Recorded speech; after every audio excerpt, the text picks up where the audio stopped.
안녕하세요, 밤비입니다. 오늘은 요청 주셨던 G3 BNT 분석해보도록 하겠습니다. 이번 자료는 반기 보고서, IR 자료, 그 중에서 11월 13일 자료를 특히 활용하였고요. KTB 투자증권 그리고 FDA 레이블까지 활용하였습니다. 먼저 회사의 방향성에 대해서 살펴보겠습니다. VRDO라는 방식을 사용하고 있는데 증명된 연구 결과를 통해 개발에 집중하는 전략입니다. 그러니까 결국에는 라이선스 인을 해온다는 이야기입니다. 이와 같은 방식은 지난번 매지온과 같은 방식입니다.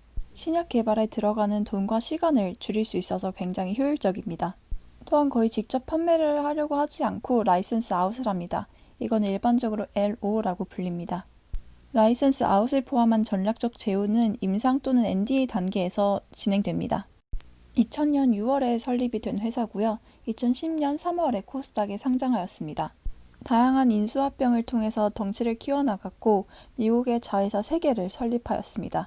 그리고 2018년 9월에는 도매상까지 합병하였습니다. 처음에 설립되었을 때는 제약회사가 아닌 IT 회사로 시작을 하였습니다. 합병 등을 통해서 백신, 전자사업을 영위하고 있고 미래 성장 동력 사업으로 바이오를 시작하였습니다. 많이 집중하고 있다고 느껴지는 게 현재 3개월 만에 10명 정도 추가 인원을 모집한 것으로 확인이 됩니다. 회사의 KOL을 공개하고 있는데요. KOL은 원래 키 오피니언 리더의 준말으로 그냥 핵심 의사라고 보시면 되겠습니다. 조지 워싱턴 대학의 교수로 계신 분, 조교수로 계신 분들 다양하게 있습니다.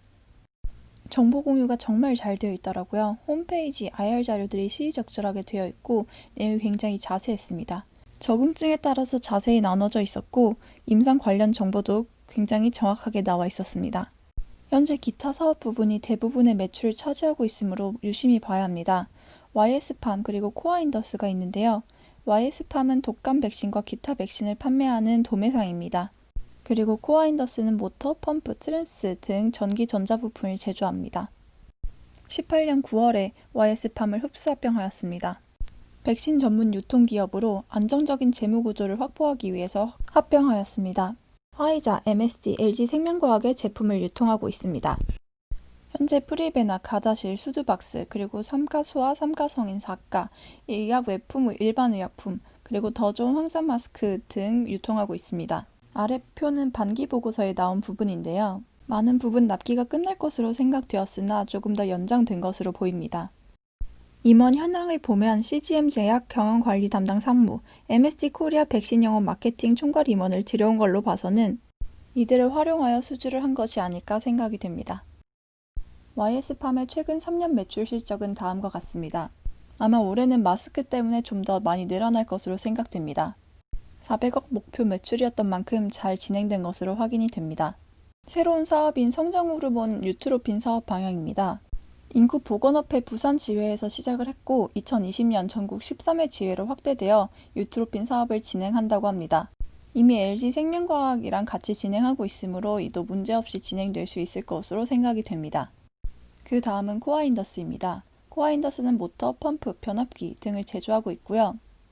린나입, 대우, 파나소닉, 그리고 삼성전자에 납품을 하고 있다고 합니다. 공장은 총 2개가 있습니다. 이제야 바이오 쪽으로 들어왔습니다. 미국 자회사는 3개가 있습니다.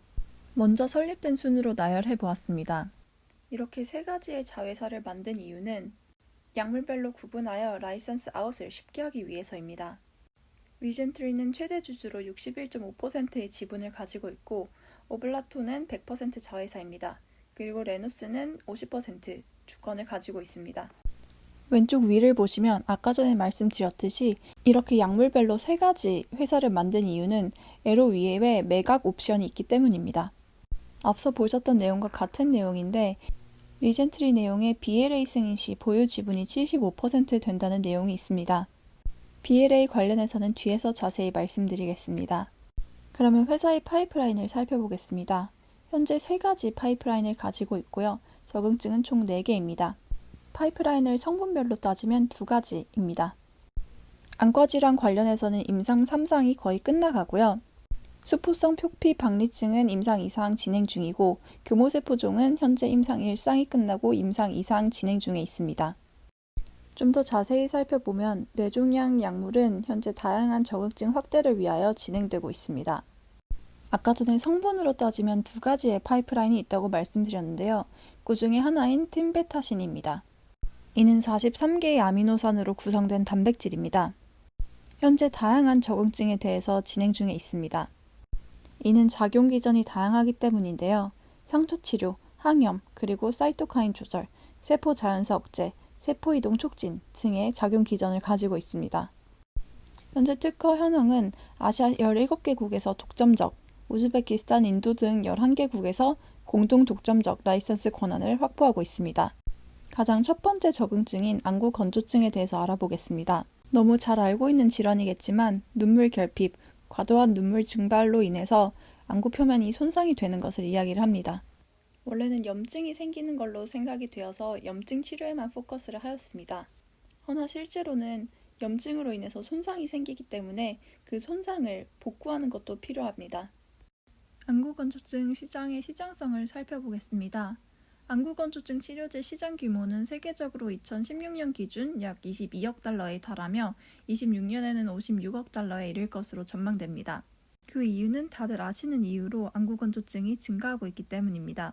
현재 있는 치료제는 최소 6개월간 투여를 해야 되기 때문에 컴플라이언스가 굉장히 낮습니다. 지트리 BNT가 예상하는 매출은 1조 2천억입니다. 미국에는 자이드라와 레스터시스만 있습니다. 전 세계적으로는 레스터시스와 선텐의 인공 눈물이 처방의 94%를 차지하고 있습니다. 안구 건조증 치료는 다들 아시는 방법인 인공 눈물, 그리고 눈물이 빠져나가는 것을 막는 눈물 마개, 그리고 처방약이 있습니다. 현재의 처방약 시장은 레스타시스와 자이드라 뿐인데요. 그 중에서도 안구 건조증으로 적응증을 받은 약은 자이드라가 유일합니다. 자이드라의 FDA 레이블을 보면 안구 건조증 인디케이션을 확인할 수 있고요. 왼쪽의 레스타시스의 적응증을 보면 안구 염증으로 인해 눈물 생성이 감소되어 있는 것을 염증 개선을 통해서 눈물 생성을 증가시키는 기전을 가지고 있습니다. 그래서 반응률은 전체 안구 건조증 환자 중에 20에서 25%만 반응을 보인다고 합니다. 그래서 G3 BNT와 다른 약물을 비교해 보도록 하겠습니다. 일단 작용 기전이 다양하죠. 그리고 이상 반응은 위약과 동일한 수준입니다. 자이드라는 약간 안구가 타는 느낌, 그리고 이상 미각 등의 부작용이 있고 레스터시스도 안구 자결감, 충혈, 시력장애 등이 있습니다. IR 자료에 레이블에 명기가 되어 있다고 되어 있는 부분이 있는데 이 부분은 레이블에 당연히 명기를 해야 되는 부분이고 만약에 지노비트리의 약에서도 이상 반응이 나오면 레이블에 명기해야 되는 부분입니다. 전 세계에서 임상을 진행하고 있기 때문에 글로벌 이펙트를 입증할 수 있으며 작용 기전이 다양하기 때문에 다인성 질환인 안구건조증 치료에 적합합니다. 하루에 4번 투여해야 한다는 단점이 있지만 다른 약물 대비 훨씬 빠른 효과를 나타냅니다. 자이드라의 유의한 효과는 12주 이내에 나타납니다. 레스터시스는 좀 효과가 있나 하는 것은 3개월이 걸리고 실질적으로 유의한 효과를 나타내는 것은 6개월이 걸립니다. 그에 반해 지노비트리 약물은 2주 만에 효과를 나타냅니다. 다른 경쟁품들을 보겠습니다. 인공눈물 디쿠아즈는 일본, 한국에만 판매 중입니다. 새로 나올 약물들은 2상만 완료를 했고 3상은 진행 중이거나 진행해야 하기 때문에 아직 조금 남은 것으로 생각됩니다. 진행되었던 임상들에서 결과는 유의하게 나왔고 부작용도 적었습니다. 이는 라이선스 아웃을 할 때 굉장히 도움이 될 만한 자료입니다. 경쟁품들이 우위에 있기 때문이죠. 어라이즈 1과 2는 종료되었습니다. 그리고 어라이즈 3은 현재 진행 중에 있습니다. 어라이즈 2도 3상 임상인데 왜 또 다른 3상 임상을 진행하는지 궁금하실 것 같습니다. 안구건조증으로 허가되기 위해서는 재연을 해야 되기 때문입니다. 즉 비슷한 결과를 받아야 허가를 받을 수 있다는 이야기입니다. 9일날 700명의 안구건조증 환자에게 투여를 완료하였습니다. 그리고 내년 초 결과를 발표할 계획입니다. 이렇게 결과가 발표되게 되면 라이선스 아웃에 대한 기대감이 고조가 되게 됩니다. 이미 어라이즈2에서 유의미한 개선값을 보였기 때문에 별로 힘들지 않게 증명할 수 있을 것으로 생각이 됩니다. 현재 특허 현황을 알아보겠습니다. 일단은 35년까지 특허 권리가 확보되어 있고요. 특허 권리 연장을 위해서 지속적인 특허 출원 중입니다. 자이드라의 신약 시장 독점권은 21년 7월에 만료됩니다. 물질 특허는 26년에 만료 예정이어가지고 제네릭 챌린지가 예상이 됩니다. 레스터시스는 이미 제네릭이 많이 나와 있습니다. 여기 보시면 레스터시스의 개량 신약이 있는 것도 확인하실 수 있습니다. 이렇게 특이하게 생긴 안약 용기에 대한 특허만 남게 됩니다. 두 번째 적응증인 신경영양성 각막염에 대해서 알아보겠습니다. 각막의 상피가 손상이 되었는데 치료가 되지 않아서 각막에 궤양이 생기고 녹아서 구멍이 생기는 퇴행성 질환입니다. 18년 8월 첫 번째 신약이 승인이 되었습니다. 이 질환은 약하게 상처가 생겨 뿌옇게 구름이 낀 듯한 각막의 형태가 되는데 이때는 인공 눈물을 사용하게 됩니다.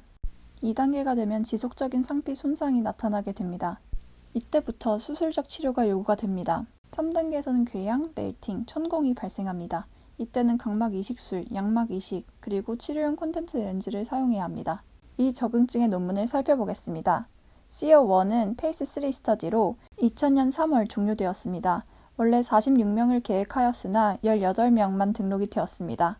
1차 변수는 투약 4주 후 완전 치유된 환자의 비율입니다. 4주간 하루 5번 투여하였고 2주는 그냥 팔로업 하였습니다. 10명 중 6명이 각막 상처가 완치되었으며 플라시보 군은 8명 중 1명이 완치되었습니다. 환자 수가 적어 통계적 유의성을 보여주지는 못했으나 목표로 했던 통계치가 아닌 차이 스퀘어 테스트에서는 통계적 유의차를 보였습니다. 약물을 투여하지 않고 본 2주 팔로업에서도 통계적 유의한 차를 보였습니다. 또한 안전성과 내약성 문제도 없었습니다. 10,000명 중 5명 이하의 유병률을 가지는 아주 희귀한 질환의 시장입니다. 희귀질환 약값은 보통 높게 책정됩니다. 이에 대해서는 매지온 동영상을 확인 부탁드리겠습니다. 경쟁품은 하루 6번 8주 동안 투여해야 하는 반면 하루 5번 4주 동안 투여해야 하면 되기 때문에 굉장히 좋습니다. 또 다른 적응증인 수포성 표피 박릭증에 대해서 보겠습니다. 작년 IR 자료를 활용하였고요. 피부층 경계부 등을 구성하는 단백질을 만드는 유전자 변이에 의해 가벼운 외상에도 쉽게 물집이 발생되어 피부와 점막에 통증이 생기는 희귀한 유전성 질환입니다. 전 세계 환자 수는 50만 명입니다. 똑같이 팀베타신을 사용하는 약물이라서 특허 현황은 동일하며 하이드로겔 타입의 피부 질환 치료제입니다. 다양한 작용 기전 중 상처 치료, 세포 보호, 세포 이동 촉진 등의 기능을 활용하였습니다. 수포성 표피 박리증뿐만이 아니라 전 세계 상처 치료 시장을 확인한 걸로 봐서는 EB 시장뿐만이 아니라 상처 치료 전체에 관심 있는 것으로 확인이 됩니다. 현재 상처 치료 시장에서는 드레싱 제품이 주되게 차지하고 있습니다. 따라서 치료제 니즈가 굉장히 큽니다. 현재 증상 치료 비용에만 연간 5만 달러를 초과하고 있습니다. 따라서 연 5만 달러 이상의 약제비를 책정받을 수 있을 것으로 생각하고 있습니다. 관련 임상 살펴보겠습니다. 현재 임상 2상 진행 중에 있습니다. 환자 모집은 종료되었으나 결과는 아직 나오지 않은 것으로 확인이 됩니다. 원래 46명 계획이었으나 18명이 인롤이 되었고요. 상처가 50% 낫는 거가 1차 변수입니다. 몇 번 나왔던 BLA에 대해서 말씀드리겠습니다. BLA는 생물의약품 허가 신청서입니다. 원래 FDA가 BLA로 간주하지 않았는데 올 5월에 생물의약품으로 허가 신청을 해야 된다고 하였습니다. BLA에는 단백질 제제, 유전자 치료제, 세포 치료제, 혈액 제제가 있습니다. BLA로 신청하여 승인받게 되면 12년의 시장 독점권을 부여받게 됩니다. 5월 공지사항을 보면 좀 더 자세히 나와 있습니다. 신약 제조 방법에 따라 제품 승인 절차가 정해지며 화학물질의 경우 NDA, 생물학적 의약품의 경우에는 BLA로 구분됩니다. BLA 신청 의약품은 NDA에 비해 FDA가 보다 엄격한 제조 및 품질 관리 규정 준수를 요구합니다. 그래서 준비가 되어 있는지 조금 걱정을 했는데 FDA가 요구하는 BLA 허가 기준에 부합하는 제형 및 기준에 따라 이미 신약 개발을 진행을 했다고 합니다. 그리고 특허가 끝나게 되면 바이오 시밀러가 나오게 됩니다. 바이오 시밀러는 제조 및 품질 관리의 난이도가 상대적으로 높아서 일반 복제약 대비 개발 시간과 비용을 상대적으로 많이 투자해야 합니다. BLA로 승인받게 되면 12년간 시장 독점권을 얻을 수 있기 때문에 훨씬 좋습니다. 현재 2상은 끝난 것으로 확인이 되고요. 임상 3상도 진행 예정입니다. 다만 19년에 임상 3상 진입 목표를 하였지만 아직 임상 3상을 시작한 것 같지는 않습니다. JEB와 DEB에 대해서 진행 중입니다. 다른 경쟁품으로는 제일 가까이 나와 있는 영국 제품입니다. 다만 이 약물은 이미 희귀 질환이 아닌 다른 피부 질환에서 허가를 받았기 때문에 약값에 대한 문제가 있을 것입니다. 약값을 잘 못 받아서 그에 대한 적응증을 아예 포기해버릴 수 있다는 이야기입니다. 미국 신약 2개 중 하나는 임상 2상 진행 중이고 EB 심플렉스에만 적응증을 진행하고 있습니다. 그리고 나머지 하나는 3상 완료 후 포기하였습니다. 2018년 6월에 수포성 표피 박리증의 허가 가이드라인에 좀 더 변경되었습니다. 원래는 별도의 가이드라인 없이 일반적 만성 피부질환과 동일한 가이드라인을 사용하였고요. 그렇기 때문에 완전 치료를 목표로 해야 했습니다. 하지만 지금은 부분적으로 치료가 돼도 괜찮고요. 목표하는 바를 회사가 정해도 됩니다. 지노배트리가 가진 두 가지 파이프라인 중 마지막인 디수펜톤 소듐입니다. 다음과 같이 세 가지에 대해서 임상을 진행 중에 있습니다. 항염증, 항산화 및 세포의 자연사 조절 특성을 가지고 있고 활성산소종 제거, 신경보호, 교모세포종 개사를 일으킵니다. 특허 상황을 살펴보겠습니다. 오클라호마 메디컬 리서치 파운데이션, 줄여서 OMRF가 가진 글로벌 개발권은 독점적으로 확보하였습니다. 그리고 이건 100% 자회선인 오블라토가 가지고 있습니다. OMRF의 신약 개발 역량은 잘 알려져 있습니다. 이렇게 많은 회사들과 콜라보를 했고요. 가장 핵심적으로 진행하고 있는 교모세포종에 대해서 알아보겠습니다. 뇌 조직에 존재하는 신경교세포에서 기원한 종양을 의미하며 뇌 종양 중 가장 악성적인 질환입니다. 수술로 최대한 종양을 제거한 후 방사선 치료와 항암요법을 병용으로 치료하지만 그 예후가 다른 종양에 비해 매우 좋지 않습니다. FDA 희귀질환 치료제로 지정이 되었으며 원래 해당 약물은 아스트라제네카에서 뇌졸중 약물로 진행하였던 약물입니다. 뇌졸중 치료제로는 실패하였지만 세이프티 자료는 축적되어 있습니다. 일상 완료하였고 이상 진입하였습니다. 그리고 다른 암으로 인디케이션 확장 검토 중에 있습니다. 현재 일상 피험자 모집을 완료하였으며 신규 환자에게 1차로 원래 쓰이던 테모졸로마이드와 병용하는 요법으로 현재 연구자 임상 진행 중에 있으며 미국 임상도 이상 준비 중에 있습니다. 미국에서는 매해 12,000여 명의 환자들이 새롭게 발생되는 것으로 보고되고 있습니다. 미국에서만 2024년 2조 1천억 원까지 시장 규모가 증가될 것으로 전망됩니다. 일상은 완료되었다고 말씀드렸는데 그 결과 살펴보겠습니다. 보통 일상에서는 용량을 결정하고 안정성도 보장되는지 확인을 합니다. 그래서 재발성 교모세포종 환자 15명을 대상으로 3가지 도즈를 시험을 했으며 최고 용량인 환자에서 전체 생존율이 21개월이었는데 이는 원래 쓰이는 아바스틴 대비하여 많이 높습니다. 그리고 병용요법을 보는 연구자 주도 임상에서는 현재까지 5명의 환자를 모집하여 매우 좋은 효과를 보여주고 있습니다. 그리고 회사에서 진행하고 있는 임상 이상에 대해서 살펴보겠습니다. 재발 환자를 대상으로 진행하고 있고 이 결과에 따라 NDA 신청이 예상됩니다. 원래는 미국 7, 8개 병원에서 진행이 예정되어 있었으나 6개 병원으로 진행하는 것으로 확정이 되었고 총 60명 투여를 해야 하는데 현재 피험자 2명의 투여가 진행이 되었습니다. 특히 항암제는 임상 3상과 관련 없이 바로 승인이 될 수도 있기 때문에 이거를 잘 살펴봐야 합니다. 마우스 모델에서의 병용 효과를 살펴보았을 때 종양 부피의 감소와 생존기간의 증가가 유의했습니다. 하지만 이 결과가 인간에서도 똑같이 나올 거라는 보장은 없습니다. 적응증 확대를 위하여 산재적 내재성 뇌교종에 대해서도 지금 진행 중에 있습니다. 이거는 소아 희소암으로 희귀 소아질환으로 분류가 됩니다. 그래서 이게 완료가 될 경우에는 바우처를 획득하게 됩니다. 이에 관련해서는 매지온 영상을 참고 바라겠습니다. 이 질환은 주로 5세에서 7세 사이에 발병하여 어린이 뇌종양 중 약 10에서 15%를 차지합니다. 미국과 유럽에는 약 600명의 환자가 있으며 연간 약제비는 30만에서 50만 달러에 이릅니다. 올해 9월 30일까지 희귀 소아질환으로 지정받는 경우에 바우처 발행이 가능하다고 합니다. 이 바우처는 팔 수 있습니다. 9월 달에 지정이 되어서 NDA를 신청하면 수령 가능합니다. 이를 매각을 할지 아니면 가지고 있을지, 그리고 매각을 할 경우에는 이걸 주주에게 환원을 할 건지에 대해서는 아직 모르겠습니다. 8월 자료에는 이번 4분기에 FDA와 미팅 예정이라고 되어 있었는데 이는 아마 NDA 전 미팅일 것으로 예상이 됩니다.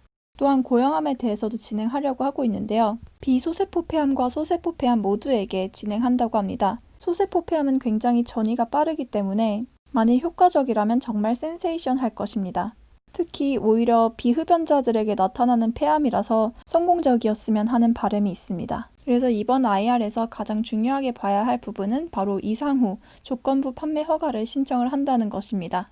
또한 이상 병용요법이 22년 상반기에 끝난다는 것입니다. 현재 매출을 살펴보겠습니다. 당연히 바이오 사업 부분 매출은 거의 없다고 보시면 되겠고요.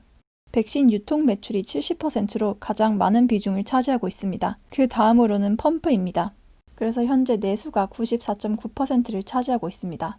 이렇게 라이선스 아웃에 집중하는 회사는 희귀의약품에 집중하는 게 훨씬 좋습니다. 승인도 잘 되는 편이고 개발 편익도 굉장히 많이 줍니다. 무료 독점권 마케팅 권한 7년 보장, 신속 심사기간 적용으로 6개월 이내 심사기간 단축, 그리고 임상 이상 단계에서 조건부 판매 가능, 심사비용 면제, 임상비용 50% 세금 면제, 그리고 경쟁이 없다는 것도 굉장히 크죠. 그리고 굉장히 작은 시장이기 때문에 판매 인프라, 영업 네트워크가 필수적이지 않습니다. 그러니까 회사들은 마음에 들면 그냥 가지고 올 수 있다는 얘기입니다. 주가 흐름을 보겠습니다. 최고가 33,350원까지 달한 적이 있었네요. 현재도 조금 하락하고 있는 추세입니다. 현재 시총 7,252억 원이고요. 코스닥 79위입니다. 그렇다면 G3BNT 투자 Yes or No 확인해 보겠습니다. 이 정도면 파이프라인이 다양하다고 보고요. 그리고 애로 가능성이 굉장히 코앞으로 다가왔기 때문에 생각보다 빠르게 추가적인 매출이 발생할 수 있을 것으로 생각이 됩니다. 그리고 바이오 이외에 안정적인 매출을 가지고 있기 때문에 이 또한 투자 포인트라고 볼 수 있겠습니다. 하지만 도매 사업의 지속 가능성도 한번 생각을 해봐야 될 문제입니다. 그리고 가장 큰 것은 항암제의 성공 여부라고 봅니다. 지금까지 요청 주셨던 G3BNT에 대한 분석을 진행을 해보았습니다. 구독과 좋아요, 알림 설정, 댓글까지 부탁드리고요. 혹시나 부탁하고 싶은 회사가 있다면 댓글로 부탁드리겠습니다. 감사합니다.